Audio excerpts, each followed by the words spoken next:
Buenos días, mi nombre es Andrea Varela, soy odontólogo egresado de la Universidad de Carabobo, actualmente docente de la asignatura Preclínica de Rehabilitación Protésica 1 de la Universidad José Antonio Páez. Y el día de hoy vamos a hablar un poco sobre la biomecánica de las prótesis parciales removibles. Ok, existen dos tipos de prótesis de acuerdo a la carga, las dentosoportadas y las dentomucosoportadas. En las dentosoportadas el soporte lo va a brindar enteramente los dientes pilares. ¿Por qué? Es el caso de una clase 3 o una clase 4 de Kennedy, que tenemos diente pilar de un lado de la brecha y diente pilar de otro lado de la brecha. ¿Cuál es el beneficio o la ventaja que tienen este tipo de prótesis? Que al momento de la masticación la fuerza oclusal se transmite directamente al hueso a través del ligamento periodontal, se transmite de una manera fisiológica. Por lo tanto, no va a existir ningún tipo de desplazamiento eje de fulcrum, que lo vamos a hablar más adelante.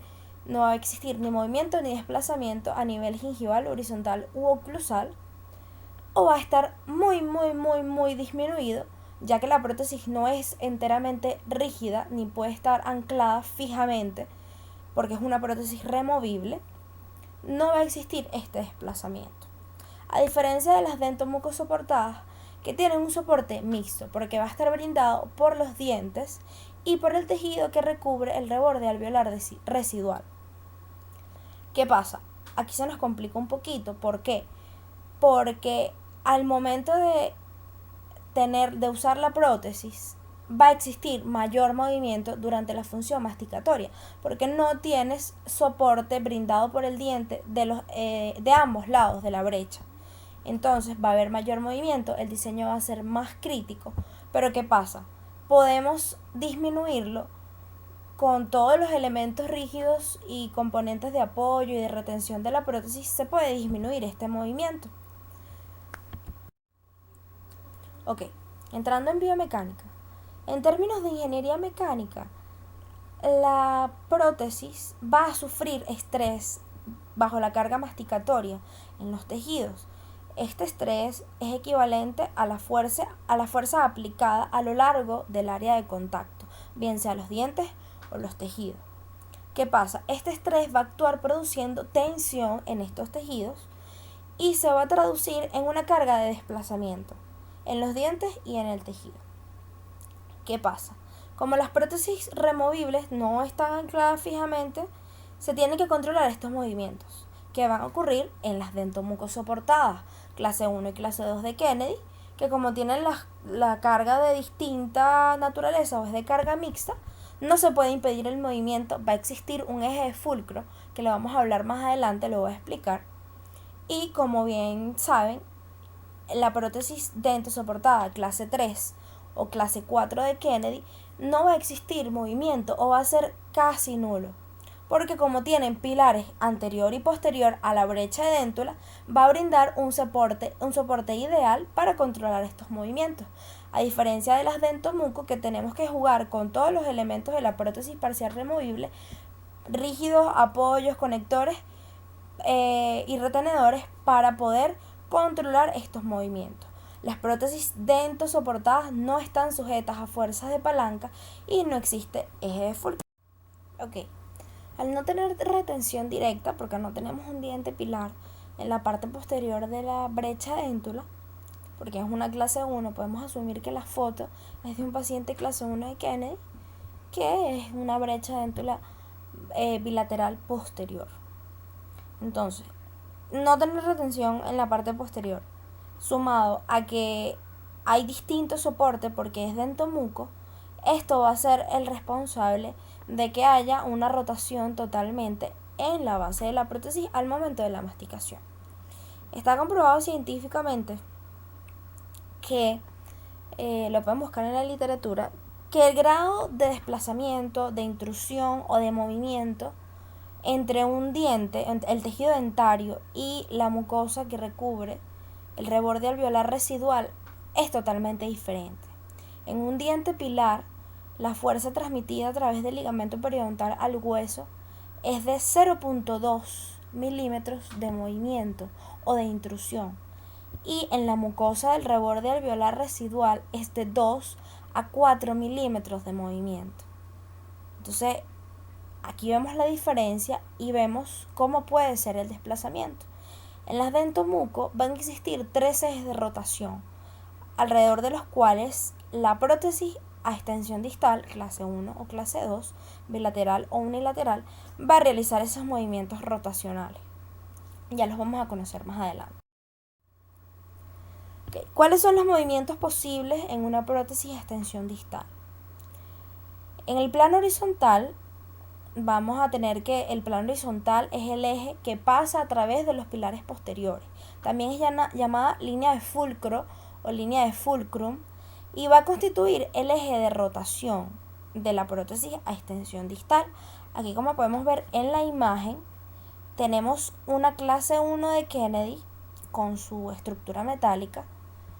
Aquí tenemos el reconector mayor, las bases de retención para el acrílico, su retenedor.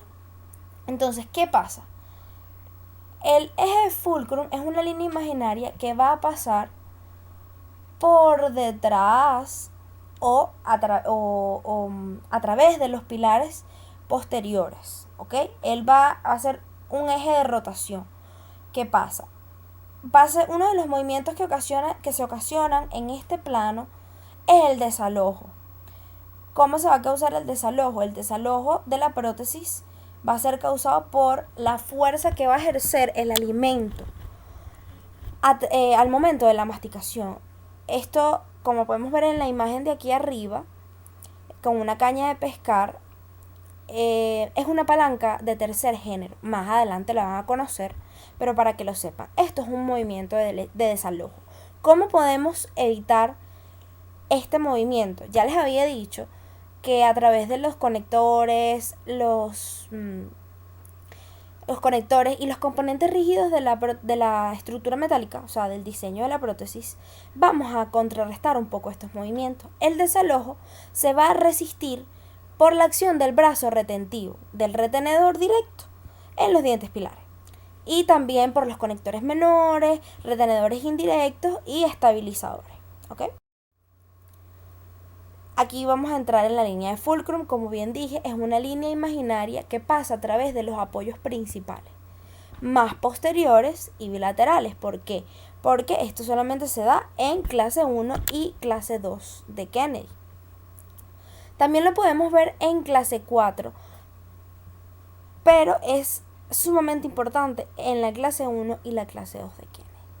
Aquí podemos ver en los distintos ejemplos cómo trazamos una línea imaginaria a través de los apoyos de los dientes pilares más posteriores. Y esto es el centro de rotación. ¿Qué pasa? En este tipo de prótesis nosotros tenemos que poner retención indirecta obligatoriamente. ¿Por qué? Porque esto nos va a ayudar a contrarrestar ese movimiento. ¿Cómo sabemos dónde vamos a colocar esa retención indirecta al momento del diseño? Trazamos nuestra línea de fulcrum, ¿verdad? Ya la tenemos clara. Y como ven en esta imagen, va a pasar por donde están los apoyos de los pilares más posteriores, que en este caso son estos dos dientitos. En el medio de esa línea de fulcrum debe ir la retención indirecta. ¿Cuáles son los retenedores indirectos? Los retenedores indirectos pueden ser un conector menor, como en el caso de esta prótesis, que le colocaron una barra lingual de conector mayor. Entonces, al trazar la línea de fulcrum y trazar dónde debe ir la retención indirecta para evitar un poco el movimiento de la prótesis, aquí vemos que se colocó un conector menor como una especie de apoyo. Se talló su descanso en el diente y se hizo el bracito del apoyo o del conector menor. ¿Qué pasa? Otro tipo de retención indirecta que podemos utilizar es una placa lingual o una placa doble de Kennedy, también se llama así, que nos va, aparte de ayudar a ferulizar si el diente tiene alguna patología periodontal, no funciona muy bien como una retención indirecta.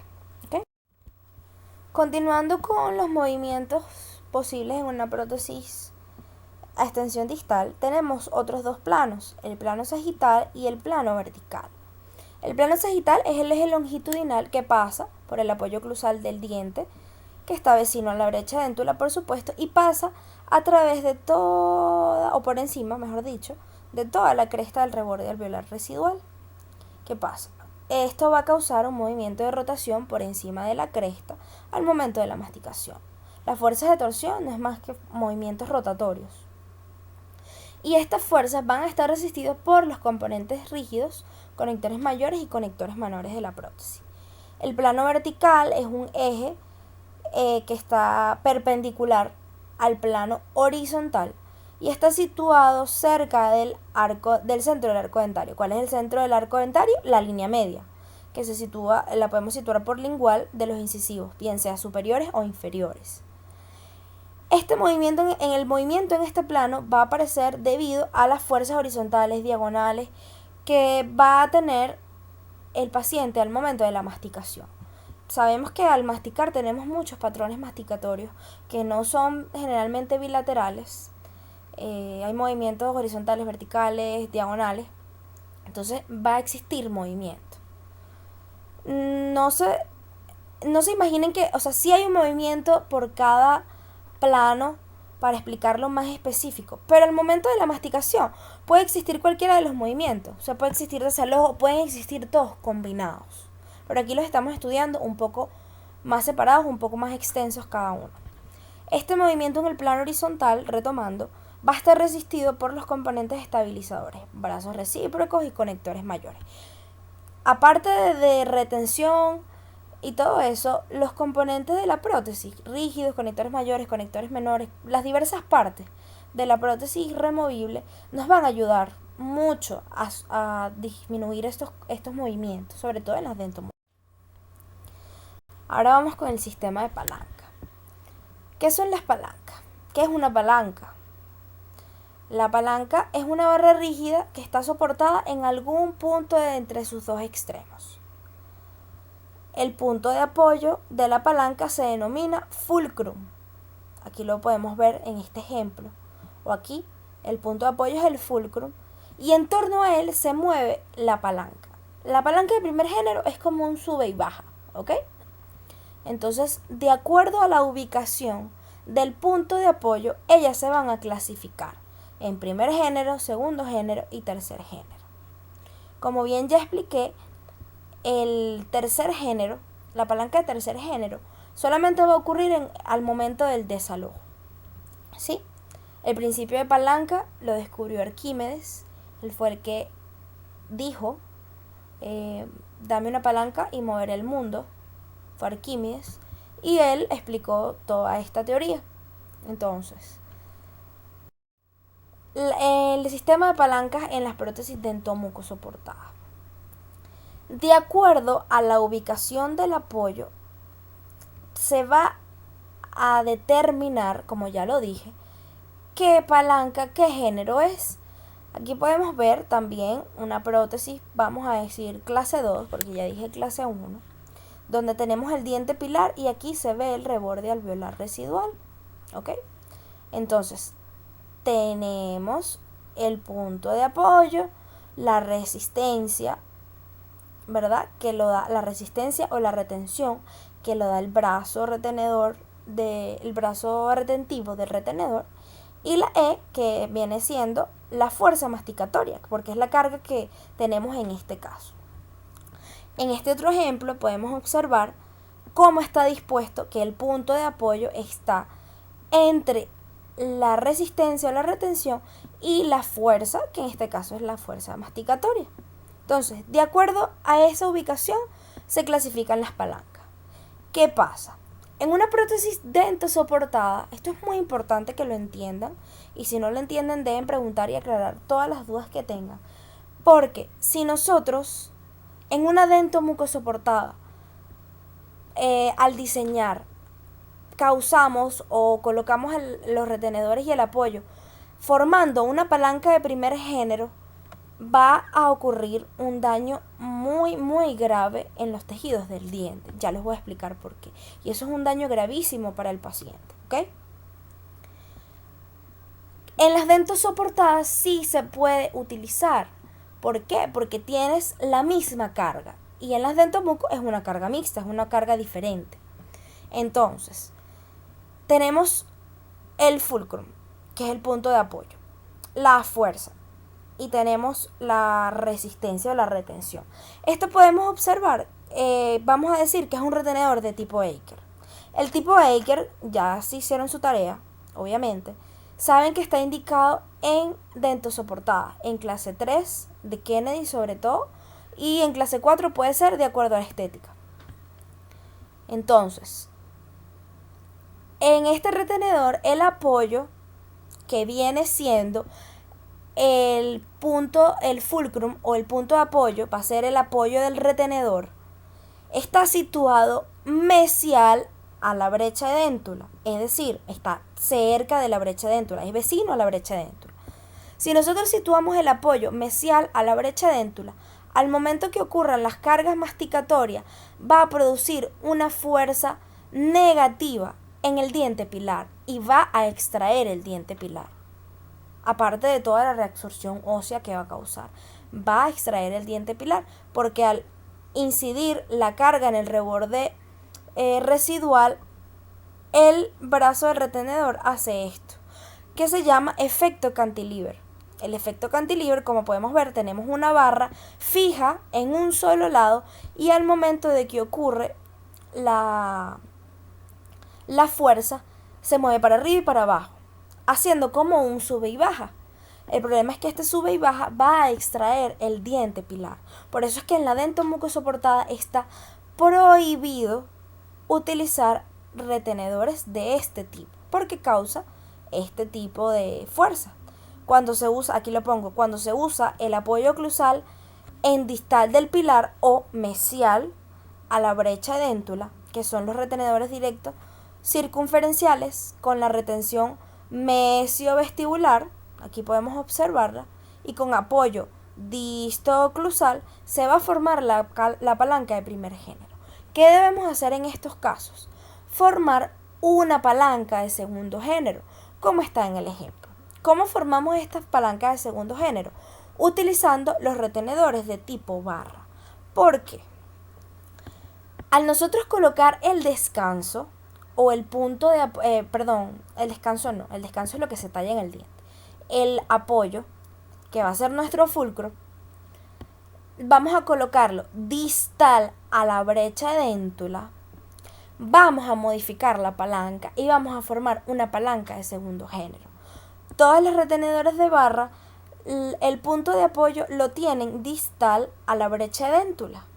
Es decir, que al modificar esto, nosotros tenemos una palanca de segundo género y de esta manera las fuerzas al momento de la masticación, al transmitirse en el reborde alveolar residual, se van a transmitir de una forma más vertical, de una forma más pareja y no se va a formar este efecto cantilever. ¿Ok?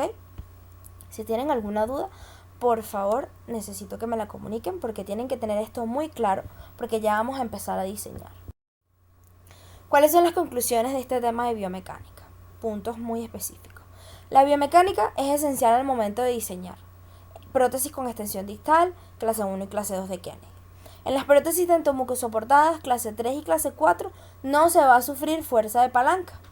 Existen 3 ejes de rotación en las prótesis de extensión distal, sagital, horizontal y vertical, que van a producir movimientos rotacionales. Todos los movimientos posibles en una prótesis de extensión distal se disminuyen a través de los componentes de la PPR. Se deben conocer las indicaciones de los retenedores para poder evitar las palancas de primer género en las prótesis dentomucosoportadas. En dentomucosoportadas es indispensable colocar retención indirecta. En prótesis de extensión distal, obligatoriamente se deben colocar los retenedores de tipo barra. Y en clase 1 y clase 2 de Kennedy, al momento de diseñar es indispensable que el apoyo del retenedor esté distal a la brecha para formar de esta manera una palanca de segundo género y eliminar el efecto cantilever. Bueno, esta fue toda la clase de biomecánica. Si tienen alguna duda, me la comunican para aclararla. Y bueno, espero que les haya gustado y espero que hayan comprendido. Muchas gracias.